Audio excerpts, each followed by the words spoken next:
the city that makes the most expensive boats in the world. Wandering along the beach in Italy's Via Reggio, you could be forgiven for thinking it's simply a holiday resort, yet the umbrella-lined, sandy beaches dotted with tourists mask another role, one at the heart of the shipping industry. This unassuming seaside city is where some of the world's largest and most exclusive vessels are made. Its speciality is the superyacht. These giant crude vessels start at about the length of an average swimming pool, 24 meters, but the biggest can stretch to 5 or more times this. It's a world that belongs to only the very wealthiest of the wealthy. To buy a superyacht you have to be super rich. Just 370 superyachts were sold last year around the globe, yet collectively these sales were worth a staggering 3.4 billion euros. The most expensive superyacht sold so far this year cost 155 million euros, according to Boat International, which collates the industry data. Via Reggio is where about a fifth of these gigantic elite boats are made. It's the cradle of shipbuilding, is how the city's mayor Giorgio Del Gingero sums it up. In fact, the town's involvement in the industry goes back almost 200 years to 1819 when the first dock was built. Via Reggio started to build large, strong wooden ships to transport the marble from the region's famous quarries. This laid the foundations for what would eventually become a major international shipping industry with a history of carpentry and craftsmanship. The growing popularity of the superyacht has meant Via Reggio has evolved again, shifting from making the wooden boats it was once famous for to constructing these giant metal and fiberglass vessels. Vincenzo Porio, the chief executive of shipbuilding firm Bonetti, which is headquartered in Via Reggio, believes the region's artistic roots have helped to drive its success in the industry. Tuscan cities such as Lucca, Pisa, Siena and Florence are renowned for their craftsmanship in marble, wood, leather and architecture, and people in the market for buying a superyacht expect everything, the interior as well as the exterior, to look perfect. Of course you need more than artistic flair to build a superyacht. For such large and expensive projects, engineering skills are crucial as a project management expertise to ensure the boat is built on time and on budget.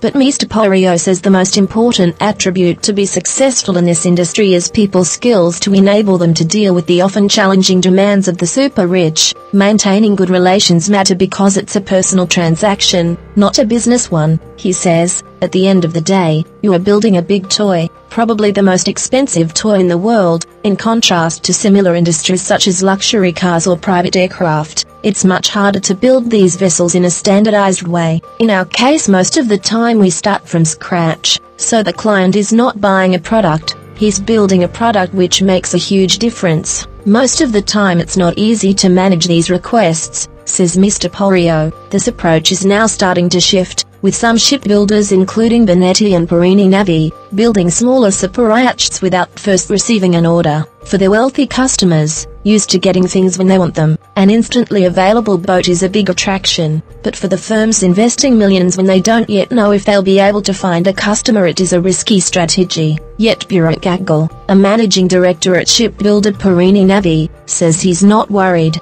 We are an indulgence. There's always someone who's ready to indulge. It's just a matter of whether or not we manage to get hold of them, he jokes. In fact, he says, the brand Perini has become a sort of status symbol, marking a certain level of achievement. We started seeing people expressing themselves as having reached the point where they now need to have their Perini. They didn't know what they wanted yet, but they had this feeling that they had come to the point of their personal success. The time had come for them to build a Perini. This was something they had to add to their stable, he says. One other advantage for Via Reggio is that it is already well equipped to cope with the vagaries of the superyacht industry, which, because it is so small and specialized, can see demand fluctuate wildly depending on the wider economy. The skills required to build a superyacht are similar to those for a military boat, with both of similar sizes. Massimo Pirotti, owner of shipbuilder San Lorenzo, says this is a useful balance, with demand for pleasure yachts naturally reducing when military vessels are required and vice versa. Nonetheless, the extreme wealth of their clientele means they are also more cushioned from the impact of world events. Even in the financial crisis, San Lorenzo managed to expand, selling about 20 yachts, partly by targeting new markets in Russia, South America, Brazil and India. The crisis did,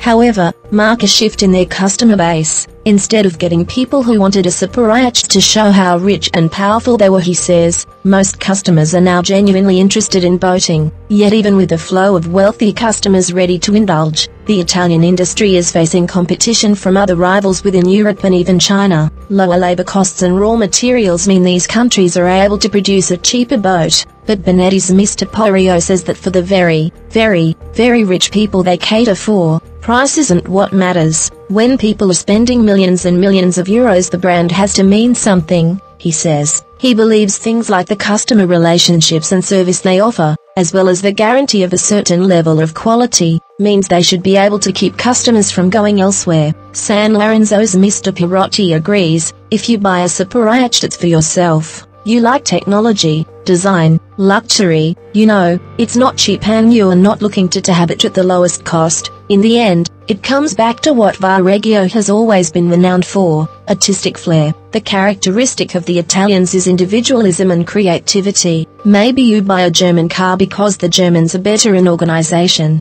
but if you want to buy a piece of art you probably go to Italy. This feature is based on interviews by series producer Neil Koenig, for the BBC's Life of Luxury series.